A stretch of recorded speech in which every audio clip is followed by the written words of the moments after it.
What's up everybody, it is I, Hero Vage, and welcome to another Pokemon Go PvP Rainbow Cup video. Today, we're gonna talk about Lantern. But, before we get into the video, please watch my Meta Simplified guide. That video is the core of everything that I've been talking about for the past couple of days. It is the core of what the stuff that we're gonna talk about in this video. So yeah, definitely watch that first. Take a look at your team, and then take a look at me, and then take a look at your team once again. There's 6 slots, isn't there?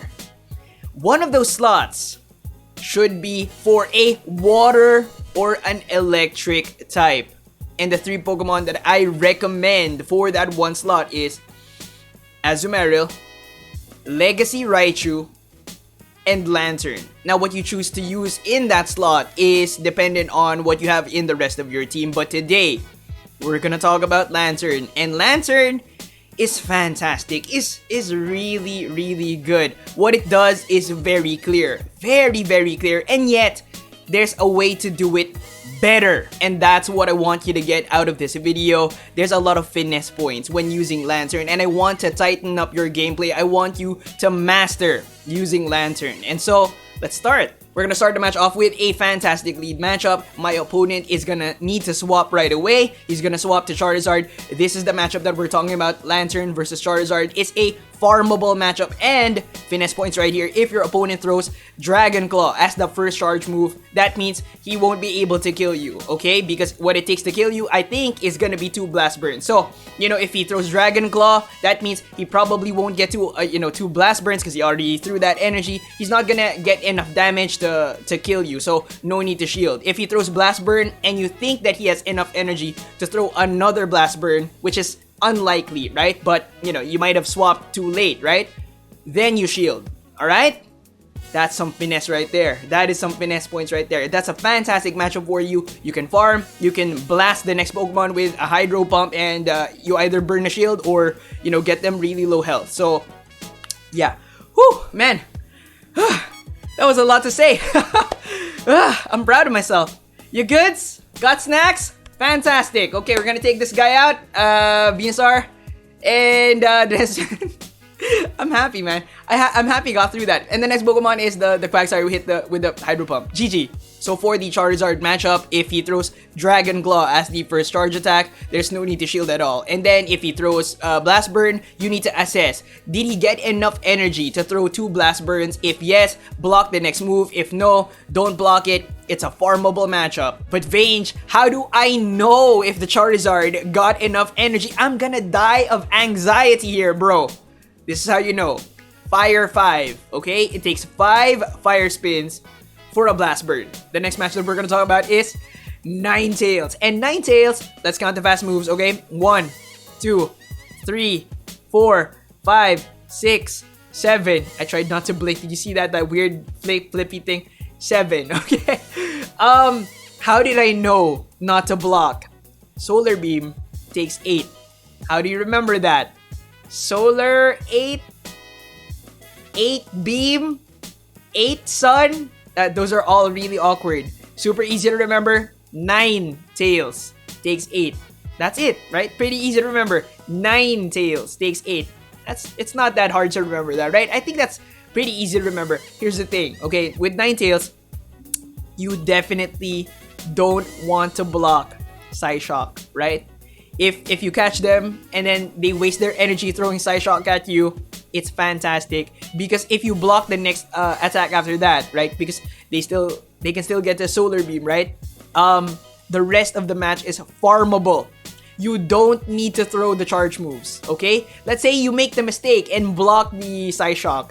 Then you just kind of want to throw Thunderbolt. You come out with 80 HP. It's totally fine. They're not going to get to Solar Beam. And so for the Ninetails matchup, you definitely want to count the fast moves because you want to block the right thing. If you're able to block the Solar Beam, the match is farmable, okay? If you don't block the right thing, let's say you spend a shield on Psyshock, then you definitely want to throw Thunderbolts to kill it. Okay, so the first matchup is not that bad. I can handle this in the 1 shield scenario. Okay, so I need to I need to make sure that she doesn't block twice, because if she blocks twice, I lose this. But the thing is, I do get the shield advantage, plus I have Forretress in the back, so not that worried, but, I might need my Azumarill for something later, right? So, I don't know. Okay, so I'm gonna get off an Ice Beam right here.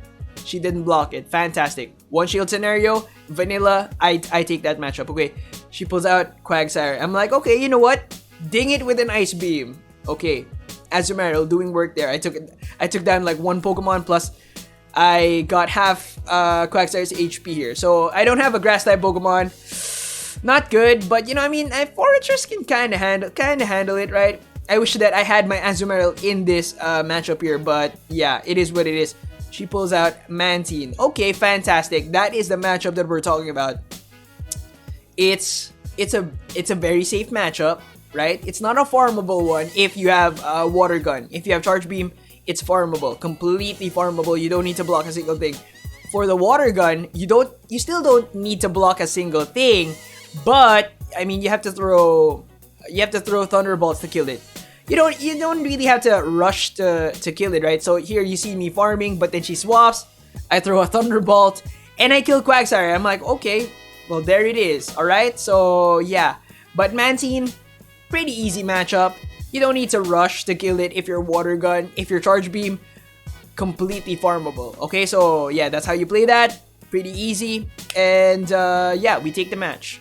So for the Mantine matchup, you don't need to block a single thing. If you're Water Gun Lantern, you definitely need to throw the Thunderbolts to kill it. But I would suggest not rushing to kill it so that you have energy for the next matchup. If you're Charge Beam, completely farmable. Okay, so we're gonna start the match off with a Quagsire mirror match. But the thing is, I know that she doesn't have Quake. So I'm like, all the other variants of Quagsire without Quake die from a double Quake. So I threw that. She took it. I'm like, alright, you know what? Double quaking is a waste of energy. I am just going to throw Stone Edge. Okay, she throws a Stone Edge. Fantastic. Whatever. Throw the Stone Edge. She's gonna block it, right? Nope. She decided to save the shield, which is a good idea, I think. Okay, she pulls out Mantine, and I'm like, that means that you don't have a Quagsire counter, which is fantastic. That means I'm gonna block this, right? Because it's gonna be, I'm gonna get to a Stone Edge anyway, so I can take out, your Mantine or get off the other shield, which is, fine. I don't really need my Quagsire to beat this Mantine because I have my Lantern. But that's not the matchup that we're talking about. The matchup that we're talking about is this one right here. I almost said Executor. Forretress versus Lantern can kill you in the zero shield with Earthquake, but I used my Executor here as a shield. Fantastic swap. I got really lucky. If she just farmed up my Executor, I'd be even more dead. But yeah, it worked out, right? So yeah, in the one shield scenario though, just know that it's impossible for Forretress to get to a shield bait and an Earthquake. So just block one thing and then kill it with Thunderbolts. Yeah, that's GG. In the one shield scenario against Forretress, you don't need to worry about him getting to a shield bait and an Earthquake. He's not gonna get there. Okay, so block one thing and then, just hit him with Thunderbolts. You're good. Do you want a fast move count with Forretress just to make sure that it's not an Earthquake? My suggestion is no, it's gonna make you dizzy. So we're gonna start the match off with Quagsire versus Azumarill, but my Quagsire in this clip has Sludge Bomb. So, fantastic. Okay, he's gonna get off a charge move. Okay, I block it, and then I throw the Sludge Bomb. When he saw the charge move, he realized, oh god, that's a bad match. You know what? Let me swap out right away. Okay. I didn't have an anti-grass Pokemon, which stinks because if I had it, my Venusaur would have been fantastic for his team, but it is what it is. So yeah, I had to use my Venusaur to get his Venusaur down. But yeah, unfortunately, it's gonna be very difficult because he did have some energy advantage. He did throw a Frenzy Plant first, but yeah, he gets my Venusaur down, and yeah, I decided to use my Lantern because a Water Gun is higher DPS compared to Mudshot. So yeah, I got it down before it could get a Frenzy Plant. That would have been lethal. Okay, shields are down. I throw a Hydro Pump at Quagsire. And I take a quake to the face, but that's fine. Okay, the last match is the one we're talking about. Water types, okay? Bulky water types, specifically Azumarill, you don't need the shield. Even if Azumarill goes play rough, right? You come out with 5 HP. If Azumarill goes for the Ice Beam, that's even better. You come out with more HP. So yeah, don't shield. So for the extra thick water types, the bulky, chunky water types, Azumarill and Lapras, you definitely don't need to shield. Just throw Thunderbolts. The only time that they'll beat you is if they double shield. That's even for Dragon Pulse Lapras, okay? If they double shield, that's freaking fantastic. Okay, so for the last one, I want you to move count once again. It's gonna be really fast, but 1, 2, 3, 4. I am not gonna block that. It's fast, but it's not that fast because this is 2 times speed. Okay, so you can definitely move count. Ninetails, really easy. Charizard, really easy. Okay, how do you remember Wild Charge? Wild Charge is LX6. That's kind of corny. But it will help you remember that, okay? LX6 for the Wild Charge, right? Is it important to remember that for Raikou? No, he'll still beat you. He'll just go straight Wild Charge and he'll beat you, okay? But with Raichu, yeah, you can beat him, okay? So, again, reminding you of the move counting mnemonics, okay? Fire 5, LX 6, and Ninetails 8. That one's a little bit lame, but it'll help you remember, right? And, you know, shielding the right thing and not shielding the wrong thing is fantastic for Lantern. Okay, so yeah, it doesn't really matter. You now understand how to use Lantern on a higher level, right? So I'm gonna take this guy out with Stone Edge. GG. Less important matches. Let's talk about it really quick. Quagsire, Venusaur, you lose that. Done. Thank you so much for watching. I hope you guys enjoyed. I hope you learned something. Remember to leave a like, comment down below. Are you gonna use Lantern? Are you gonna use something else? Comment down below. Subscribe if you haven't yet, ding that notification bell, and I'll see you on the next one. Bye, guys!